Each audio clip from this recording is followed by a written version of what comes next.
The message arrived on a Tuesday, which I remember because Tuesdays were the one day I let myself have a proper lunch. Not eaten over my keyboard, not standing at the kitchen counter, scrolling through case files on my phone. Tuesdays I sat at the little table by the window in my office and actually tasted my food. I was halfway through a smoked salmon sandwich when my phone lit up with a number I didn't recognize, a 604 area code, Vancouver, or somewhere close. I almost didn't answer. I had a deposition review due before 3 and I was already behind. But something made me pick it up. Some instinct I can't fully explain, the same feeling you get when you're driving and your foot eases off the gas before you've consciously registered why. "Is this Lydia Carmichael?" The voice was a man's, careful and deliberate, the kind of voice that belonged to someone who spent a lot of time choosing his words. I said yes. "My name is Arthur Pemberton. I'm a solicitor with Pemberton and Associates in Vancouver. I'm calling because I've been looking for you for some time." He paused. "I represent the estate of your maternal grandmother, Edna Forsyth. She passed away 11 days ago." I hadn't spoken to my grandmother in over 20 years. I hadn't spoken to almost anyone on my mother's side of the family in that long. There were reasons for that, none of them simple, all of them painful in the way that old wounds are, not sharp anymore, just a dull pressure you learn to stop noticing. "Mrs. Carmichael, I need you to listen carefully to what I'm about to tell you. And I need you to please, for the time being, not mention this call to your mother." I set down my sandwich. I grew up in Kelowna. If you've never been, it's the kind of place that photographs beautifully, orchards and vineyards rolling down to Okanagan Lake, the hills turning amber in September. My childhood there was not beautiful. It was my mother, her second husband, and a rotating cast of grievances that I was somehow always at the center of, though I was never quite sure what I had done. My mother's name is Sandra. She was not a cruel woman in any obvious way. She didn't shout, didn't hit, didn't say the kind of things that make it easy later to explain to a therapist why you left and never really came back. She was a more subtle kind of damaging. The kind who made you feel that your presence was a constant inconvenience, that your needs were always coming at the wrong time, that love was a resource in limited supply, and you had somehow used more than your fair share just by being born. Her husband, my stepfather, a man I will simply call Gordon because I cannot bring myself to use any other name for him, was less subtle. He didn't like me from the start, and by the time I was 14 I understood why. I was a reminder of the man my mother had been with before him, a man Gordon had spent years trying to erase from the official story of her life. My father died when I was 3. I don't remember him. But I apparently had his jaw, his coloring, and his habit of looking directly at people when I didn't agree with them, which Gordon found unsettling in a child. When I was 16, they told me I needed to start contributing to the household. This was presented as character building. I got a job at a coffee shop on Pandosy Street and was expected to hand over a significant portion of every paycheck. Not all of it. They weren't monsters, they would have said if you'd asked them, but enough that I had very little left over for anything that might have been called a life of my own. Enough that saving money, real saving, was not something I could do. I told myself it was temporary. I told myself a lot of things in those years. What I could not have told you then, because I didn't know, was that there was a trust fund sitting in my name in a bank in Vancouver. My grandmother, my mother's mother, a woman named Edna Forsyth who made her money through decades of careful investment in commercial real estate, had established it the year I was born. It was meant to be released to me at 30. That was the original plan. 30 years old, and I would receive a sum of money that would have changed everything about how I'd lived my 20s. I turned 34 without ever knowing it existed. I became a forensic accountant in part because I grew up around dishonesty and learned early that the truth is always in the numbers. People lie with their words all the time. They are practiced at it, often convincing even to themselves. But numbers have no agenda. They simply record what happened. Every transaction leaves a trace. Every withdrawal, every transfer, every account that should exist and doesn't. They all tell a story if you know how to read it. I'd been working for a firm in Toronto for 9 years by the time Arthur Pemberton called. Fraud cases, mostly. Insurance, corporate, occasionally matrimonial. I was not by any measure someone who could be easily deceived in financial matters, which made what my family had done to me all the more extraordinary when I finally understood it. Arthur Pemberton spoke for almost 40 minutes that Tuesday afternoon. I let my deposition review go unread. I sat at my little table by the window while the light changed and my coffee went cold, and I listened to him explain that my grandmother had died, that I was named as the primary beneficiary in her will, and that this was not actually news. I had always been the primary beneficiary. But that for the better part of a decade, someone had been systematically working to redirect that money. That someone was my mother. The mechanics of it were not simple, but they weren't particularly original either. I had seen variations on the same scheme in my professional life, always from the outside, always regarding other people's families. The trust had a trustee, a man my grandmother had appointed and trusted, an old family friend named Bernard, who I later learned had died 4 years ago. When Bernard died, the trusteeship should have passed according to the terms of the document. Instead, my mother had filed paperwork through a notary in Kelowna, claiming that I had agreed to a modification of the trust terms, specifically that the distribution age be changed to 38, and that in the interim, the administrative fees be redirected to a holding company that Gordon controlled. I had signed no such paperwork. I had never been contacted about any such paperwork. The signature on the modification documents was not mine. There was also the matter of the Canada Revenue Agency forms. My mother had, over a period of years, filed amended returns on my behalf using an old address, my childhood address, still technically associated with my sin from when I'd lived there, and had arranged for several correspondence items from the trust to be delivered there rather than to my actual address in Toronto. By the time I had moved and updated my information, the relevant paperwork had already been processed. Arthur Pemberton had discovered all of this because my grandmother, in the last year of her life, had hired a different solicitor to review her estate planning. She had grown suspicious. She didn't tell him what she suspected exactly, but she told him to look carefully at the trust documents and to make sure that I knew what was owed to me. She wanted me to find you before she died, he said. She wasn't able to do that. I'm sorry. But I'm finding you now. I asked him how much money we were talking about. There was a pause. With the original principal, compound interest over 34 years, and the return on the commercial properties that were included as in-kind trust assets, we're currently looking at just over $1.2 million, Miss Carmichael. I didn't say anything for a long time. Are you still there? I'm here, I said. I need a few days, of course. But Miss Carmichael, please do not contact your mother about this. Not yet. We need to document what we have before anyone has an opportunity to move assets or alter records. I told him I understood more than he knew. The thing about being a forensic accountant is that people assume the job is cold, detached.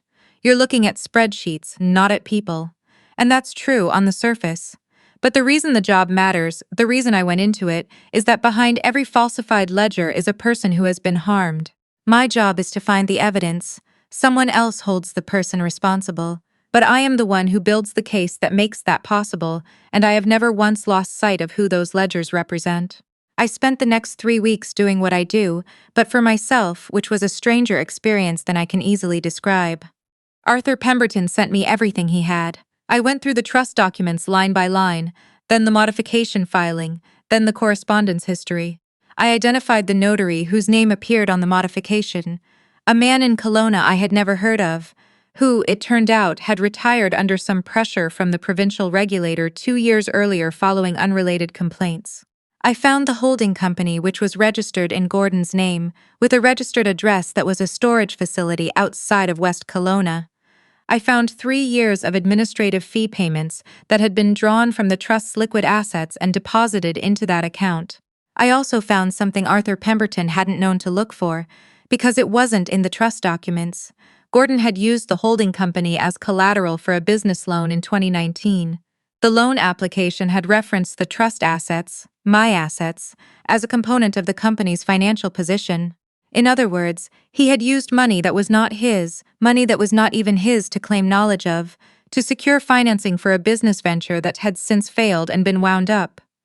The lender was a credit union out of Penticton. I sent a careful, professional email to their commercial lending department. I also called a colleague of mine, a woman named Frances, who works in forensic document examination, and asked her to evaluate the signatures on the modification paperwork. She did. They were not mine. She was prepared to say so in writing. When I had everything I needed, I booked a flight to Vancouver. I called my mother from the airport, not to tell her anything. Arthur Pemberton had been very clear, and I agreed with his reasoning. I called her because I wanted to hear her voice, and because some part of me, the part that is still, apparently, a 16-year-old working a coffee shop on Pandosi Street and handing over her paycheck every 2 weeks, needed to understand something before this was over. She answered on the third ring. She sounded the same as she always did, pleasant, slightly distracted, as though she had already been in the middle of something more important and I had interrupted it. "Lydia, this is a surprise." "Hi, Mom. Is everything all right?" "Everything's fine," I said. "I was just thinking about you." There was a small pause. We didn't have the kind of relationship where I called to say I was thinking about her. "That's nice," she said uncertainly. "Do you ever think about Grandma Edna?" I asked. Another pause, longer this time. "She passed away recently," my mother said. "It was very peaceful," they said. "She was 91. "I know," I said. "I heard." "Oh." The word landed carefully. "From who?" "I have to catch my flight," I said. "I'll talk to you soon." I hung up before she could ask anything else.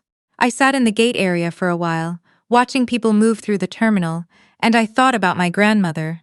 A woman I had met perhaps 8 or 9 times in my life.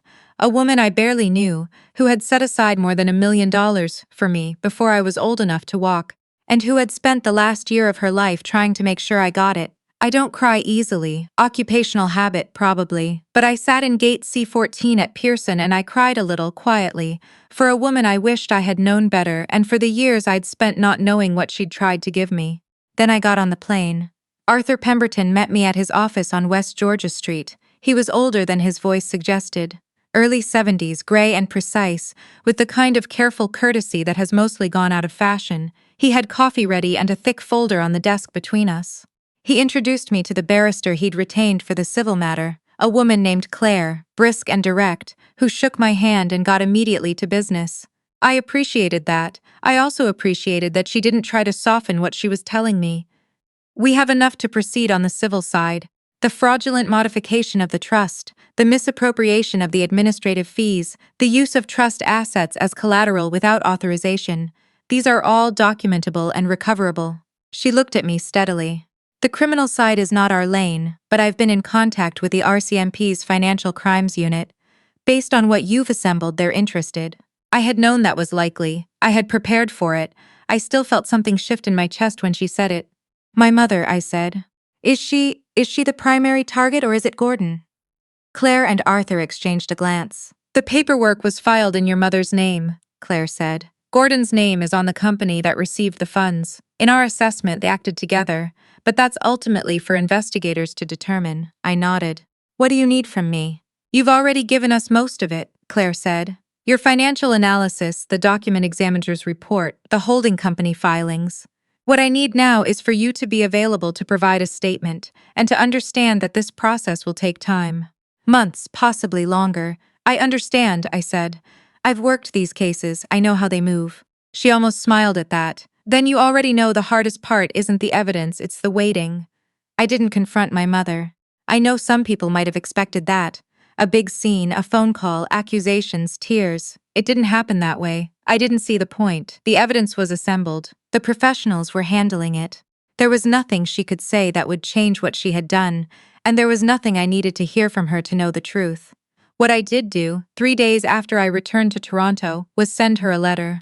I wrote it myself without a lawyer's help, though I ran it by Claire before I sent it. It was not long. I told her I knew about the trust. I told her I knew about the modification, the holding company, the fee diversions, the CRA filings. I told her that her actions were now being reviewed by appropriate authorities and that I was cooperating with that process fully. I told her that I was not doing this out of anger, though I did feel angry, and that the anger was legitimate and I was not going to apologize for it. I told her that I had spent a large portion of my adult life believing that I had somehow failed to deserve the ordinary securities that other people seemed to have. A financial cushion, a sense that there was something to fall back on, and that I now understood that belief had been manufactured by her choices, not my shortcomings. I told her I did not know yet whether I would ever speak to her again, that I was leaving that question open, not as a kindness to her, but because I didn't want to make a decision from a place of rage that I would later have to unmake.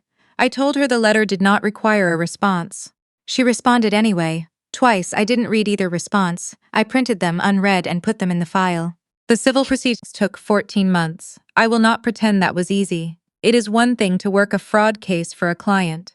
It is another thing entirely to watch the legal machinery move through your own life at its own speed, indifferent to the fact that the numbers in the documents are not abstract to you, that they represent years. Gordon's business had failed, as I mentioned, and the holding company had very little left in it by the time it was wound up as part of the proceedings. The credit union had a prior claim on some of the assets. Between those competing claims and the legal costs, the recovery was not the full amount. But it was significant.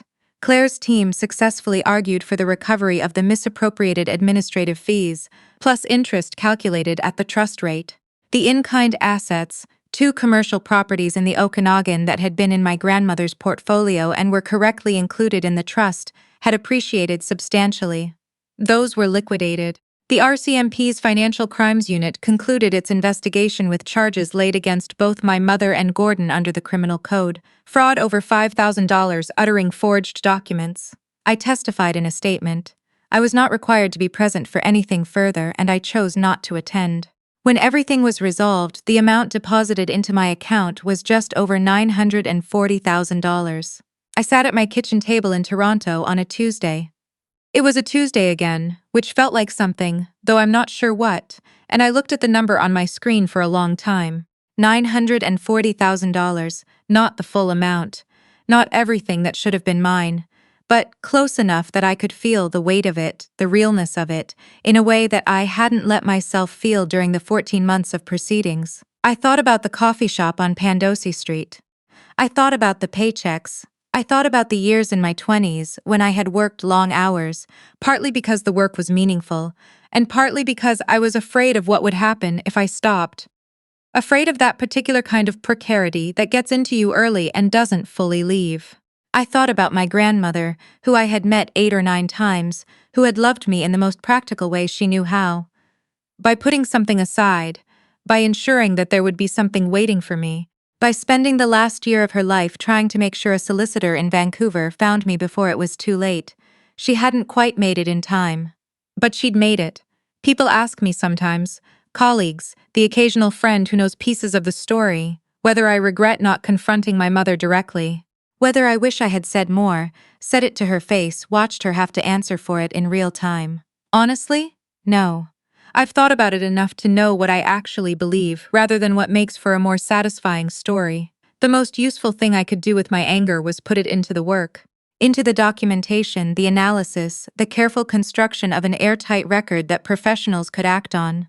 I had spent my career building those records for other people. Doing it for myself was not cathartic in any cinematic sense. It was methodical and it was exhausting, and there were several evenings when I sat at my desk and felt the particular tiredness that has nothing to do with being sleepy and everything to do with grief. But it was effective, and it was mine. I used part of the money to buy the condo I had been renting for 6 years. I used another part to establish a small investment account, nothing complicated, just steady, the kind of thing my grandmother would have approved of.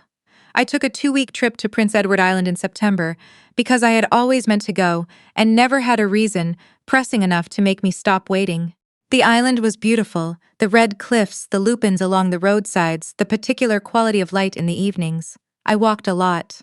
I ate lobster rolls and thought about what it meant to deserve things.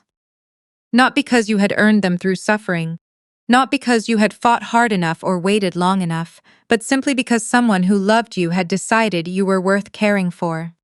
My grandmother had decided that before I could walk. She had been right.